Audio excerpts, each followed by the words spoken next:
एक बार बुद्ध किसी गांव से गुजर रहे थे। उस गांव के लोग उसे पसंद नहीं करते थे। उन्होंने बुद्ध को घेर लिया और गालियां देने लगे। सबसे ज्यादा गुस्सा गांव के नेता को हुआ। उसने उल्टे बुद्ध को गाली देना शुरू कर दिया, लेकिन बुद्ध इस सब से बेपरवाह होकर मंद मंद मुस्कुराते रहे। सरदार बहुत देर तक बुद्ध को गालियां देता रहा, लेकिन कुछ देर बाद उसका मुंह सूखने लगा, जिससे वह चुप हो गया। यह देखकर बुद्ध ने कहा, यदि तुम्हारी बात पूरी हो जाए तो मुझे आगे बढ़ना चाहिए। मुझे आगे गांव जाना है, वहां लोग मेरा इंतजार कर रहे होंगे। यह देखकर गांव का एक आदमी बोला, हम आपका अपमान कर रहे हैं, गाली दे रहे हैं, लेकिन आप जवाब देने की बजाय मुस्कुरा रहे हैं। आप इस पर प्रतिक्रिया क्यों नहीं देते?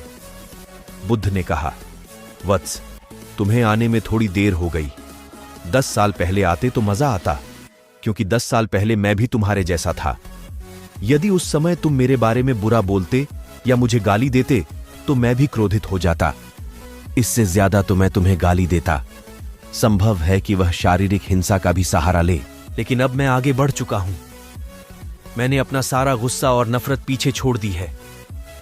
अब मैं उस जगह पहुंच गया हूं जहां तक आपकी गालियां नहीं पहुंच पाती। तुमने मुझे गाली दी, ये तुम्हारी भावना है, लेकिन आपकी भावनाएं मुझ तक नहीं पहुंच रही हैं। मुझ पर इसका आरोप तभी लगाया जाएगा जब मैं इसमें भाग लूंगा। एक बार मैं उन्हें स्वीकार कर लूं, लेकिन मैं आपकी इस हरकत से तटस्थ हूं, इससे कोसों दूर हूं।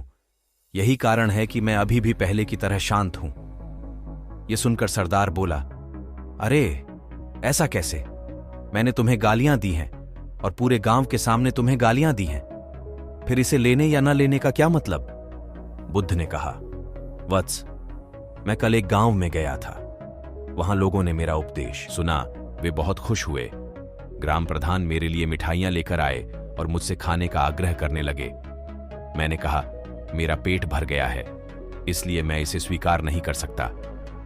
यह सुनकर वह व्यक्ति मिठाई वापस लेकर चला गया, क्योंकि जब तक मैं कुछ न लूं, कोई मुझे कैसे दे सकता है? इसमें मेरी सहमति तो आवश्यक है ना? हां, यही तो है। एक आदमी ने बुद्ध का समर्थन किया। बुद्ध ने फिर पूछा, जब मैंने मिठाई लेने से इनकार कर दिया तो उन्होंने इसका क्या किया होगा? हो सकता है उसने अपने परिवार के बीच मिठाइयां बांटी हों। एक व्यक्ति ने उत्तर दिया। बुद्ध ने कहा, तुमने ठीक कहा। ठीक उसी मिठाई की तरह तुम मेरे लिए गालियां लेकर आए हो और चाहते हो कि मैं उन्हें स्वीकार कर लूं, लेकिन मैं उन्हें नहीं लेता। अब बताओ, तुम उनका क्या करोगे? इसका उस शख्स के पास कोई जवाब नहीं था। बुद्ध ने फिर कहा, मुझे तुम पर दया आती है वत्स। अरे मुझे तो गुस्सा तभी आएगा जब मुझे ये गालियां मिलेंगी, और जब मैं गालियां नहीं खाता तो क्रोध का प्रश्न ही नहीं उठता। सरदार ने बुद्ध की बात पर कोई प्रतिक्रिया नहीं दी। शायद वह कुछ सोच रहा था।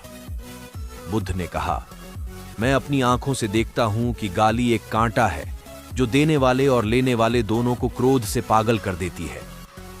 तो फिर तुम ही बताओ, मैं आंखों से भी कांटों पर कैसे चल सकता हूं? आंखें रहते हुए मैं गालियां कैसे खा सकता हूं? और होश में रहते हुए मैं क्रोध कैसे कर सकता हूं? मुझे क्षमा कर दो, मैं तुम्हारा उपहार स्वीकार करने में असमर्थ हूं। इतना कहकर बुद्ध ने हाथ जोड़ दिए। बुद्ध की बात सुनकर सरदार लज्जित हो गया। उसकी आंखें भर आईं। वह कुछ कहना चाहता था, लेकिन उसके होठों ने जवाब दे दिया, और जब उससे और सहन न हुआ तो वह बुद्ध के चरणों में गिर पड़ा। दोस्तों, हम में से ज्यादातर लोग यही सोचते हैं कि हमारे दुखों का कारण कोई और है, और जब हम इस पर विश्वास करते हैं तो हम आत्मनियंत्रण की कमी और खुद को नियंत्रित करने में असमर्थता को नजरअंदाज कर रहे हैं। वास्तव में यह हम पर निर्भर करता है कि हम दूसरों द्वारा प्रदत्त नकारात्मकता को स्वीकार करते हैं या नहीं। यदि हम नकारात्मकता को स्वीकार करते हैं तो हम अपने पैरों पर कुल्हाड़ी मारते हैं, और जब हम उसे अस्वीकार कर देते हैं तो घृणा, क्रोध, हिंसा सभी से मुक्ति मिल जाती है।